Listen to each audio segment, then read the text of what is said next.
be free of this heart, yeah. Wanna feel your arms around me. I need you more, need you here, more than I would like to admit. Pengertian filsafat dan filsafat Islam. Secara etimologi, filsafat berasal dari bahasa Yunani yaitu pilihan atau philos dan sophia. Kata pilihan atau philos berarti cinta, sedangkan sophia berarti kebijaksanaan, sehingga secara sederhana filsafat adalah mencintai kebijaksanaan. Yang kedua yaitu secara terminologis, filsafat mempunyai arti yang bermacam-macam. Beberapa tokoh memberikan pengertian mengenai filsafat sebagai berikut.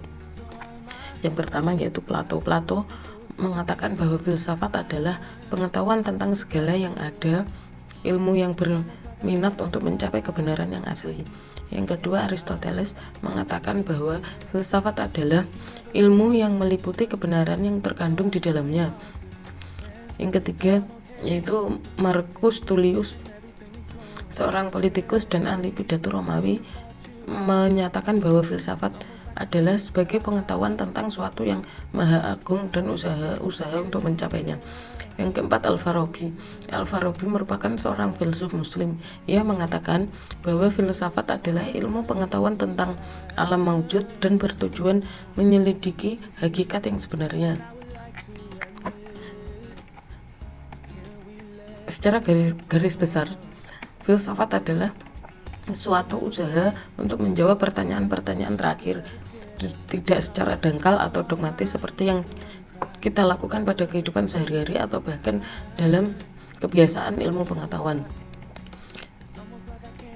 Jadi, filsafat adalah daya upaya manusia dengan akal budinya untuk memahami secara radikal dan integral serta sistematik mengenai ketuhanan alam semesta dan manusia. Sedangkan pengertian filsafat Islam adalah filsafat Islam merupakan gabungan dari dua kata, yaitu filsafat dan Islam. Filsafat Islam bukan filsafat tentang Islam, tetapi filsafat Islam adalah berpikir dengan bebas dan radikal.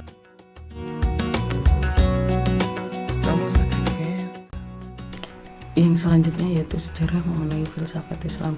Pemikiran filsafat masuk ke dalam Islam melalui filsafat Yunani pada abad ke-8 Masehi atau abad ke-2 Hijriah di Suriah, Mesopotamia, Persia, dan Mesir. Pada masa dinasti Umayyah, pengaruh kebudayaan Yunani terhadap Islam belum begitu nampak. Karena ketika itu perhatian penguasa Umayyah lebih banyak tertuju kepada kebudayaan Arab. Pengaruh kebudayaan Yunani baru nampak pada masa dinasti Abbasiyah karena orang-orang Persia pada masa itu memiliki peranan penting dalam struktur pemerintahan pusat. Para khalifah Abbasiyah pada mulanya hanya tertarik pada ilmu kedokteran Yunani berikut dengan sistem pengobatannya, tetapi kemudian mereka juga tertarik pada filsafat dan ilmu pengetahuan lainnya. Kelahiran ilmu filsafat Islam tidak terlepas dari adanya usaha penerjemahan naskah-naskah ilmu filsafat dan berbagai cabang ilmu pengetahuan ke dalam bahasa Arab yang telah dilakukan sejak masa klasik Islam. Pemikiran dan peradaban disebutkan bahwa usaha penerjemahan tidak hanya dilakukan terhadap naskah-naskah berbahasa Yunani saja, tetapi juga naskah dari berbagai bahasa seperti bahasa Syriani, Persia, dan India. Perkembangan filsafat Islam hidup dan memainkan peran signifikan dalam kehidupan intelektual dunia. Filsafat Islam di Persia juga terus berkembang dan memainkan peran yang sangat penting meskipun terdapat pertentangan dari kelompok ulama Syiah.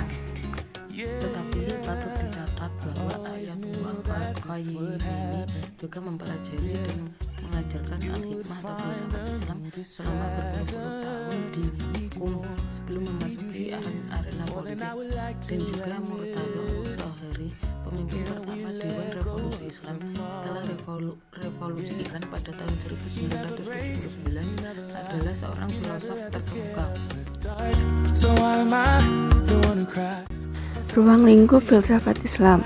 Ruang lingkup filsafat Islam adalah kajian filsafat secara umum yaitu realitas baik yang bersifat material maupun gaib. Dalam hal ini, objek kajian filsafat Islam adalah Tuhan, alam, manusia, dan kebudayaan. Berikut merupakan ruang lingkup dalam filsafat Islam berdasarkan pola dan sistem pemikiran filsafat. Yang pertama adalah harus sistematis. Hal ini memiliki arti bahwa cara berpikir yang harus diterapkan adalah cara berpikir yang rasional dan logis terhadap segala hal yang dihadapi. Bagaimanapun permasalahannya harus dipandang dengan logis agar mudah diterima dan masuk akal. Pemikiran harus terkonsep secara sistematis agar dapat terarah dengan mudah, sehingga dapat melihat segala hal yang saling berhubungan. Yang kedua adalah segala sesuatu harus dipikir dengan radikal. Hal ini memiliki arti bahwa pemahaman dan pembahasan suatu permasalahan harus tuntas hingga ke akar-akarnya, supaya tidak ada kesalahpahaman yang terjadi dan menimbulkan perdebatan pandangan atau perbedaan pandangan. Yang ketiga adalah memiliki ruang lingkup pemikiran yang universal. Hal ini memiliki arti bahwa segala persoalan atau permasalahan yang dipikirkan dilihat secara menyeluruh dari berbagai sudut pandang, sehingga dapat merencanakan kehidupan di masa mendatang dengan lebih mudah dan jelas, meskipun rencana dapat berbeda dengan eksekusi. Yang keempat adalah bersifat spekulatif. Hal ini memiliki arti bahwa setiap pemikiran yang dilakukan tidak harus didasari dengan bukti-bukti pendukung yang nyata atau sesuai dengan ilmu alam, melainkan harus mengandung nilai yang objektif. Hal ini dikarenakan setiap permasalahan merupakan apa yang terjadi sebenarnya dalam dunia nyata. Yang selanjutnya adalah objek kajian dalam filsafat Islam. Objek kajian dalam filsafat Islam terbagi menjadi dua objek, yaitu objek materi dan objek formal filsafat. Yang pertama adalah objek materi. Yang dimaksud objek materi adalah hal atau bahan yang akan diselidiki yang menjadi sasaran penyelidik. Objek materi dalam filsafat Islam ini adalah menyelidiki semua yang ada, yaitu menelaah tentang hakikat Tuhan, hakikat alam, dan manusia. Yang kedua adalah objek formal. Objek formal dalam filsafat Islam ialah usaha mencari keterangan secara radikal tentang objek materi filsafat. Karena filsafat Islam membahas hakikat semua yang ada sejak dari tahapan ontologis, epistemologis, aksiologis, estetika, etika, logika, metafisika, dan bidang keilmuan lainnya. Dalam kajian keilmuan Islam, posisi filsafat Islam adalah landasan adanya integrasi berbagai disiplin dan pendekatan yang beragam, yang menghubungkan antara satu ilmu ke ilmu yang lain. Karena dalam bangunan epistemologi Islam, filsafat Islam dengan metode transcendentalnya dapat menjadi dasarnya. Sebagai contoh, fikih pada hakikatnya adalah pemahaman, yang dasarnya adalah filsafat, yang kemudian juga dikembangkan dalam apa yang disebut usul fikih. Tanpa filsafat, fikih akan kehilangan semangat untuk perubahan dan fikih dapat menjadi beku.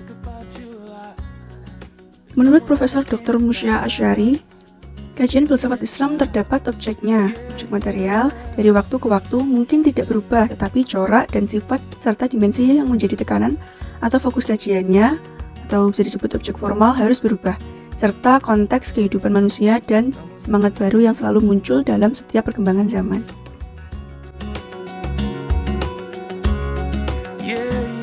Manfaat dari mempelajari filsafat Islam.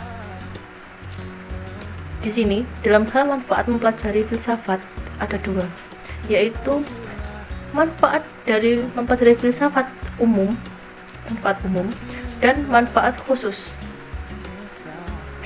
Adapun manfaat umum dari mempelajari filsafat adalah, yang pertama, dalam filsafat kita bisa memahami sesuatu yang tidak selalu tampak seperti adanya.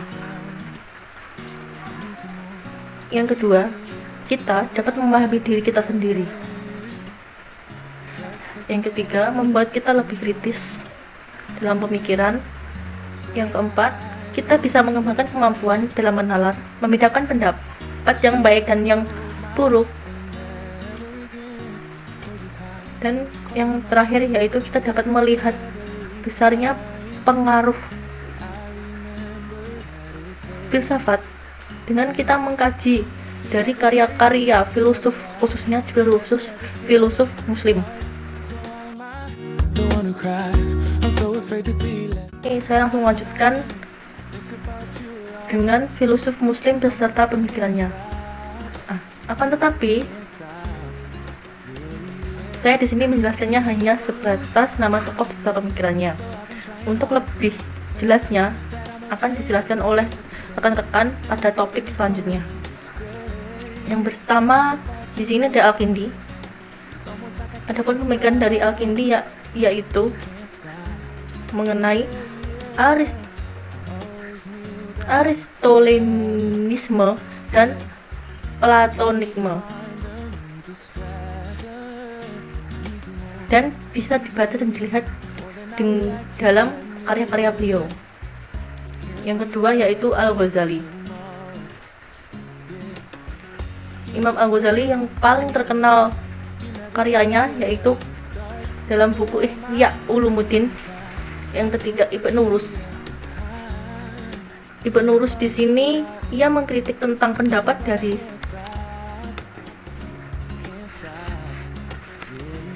Al-Ghazali. Mengkritiknya di sini dalam buku yang berjudul Tahafut Al-Tahafut Al-Faroifah, itu kekacauan Tahafut Al-Ghazali. Yang keempat yaitu Ibnu Arabi. Pemikirannya yaitu postmodern dan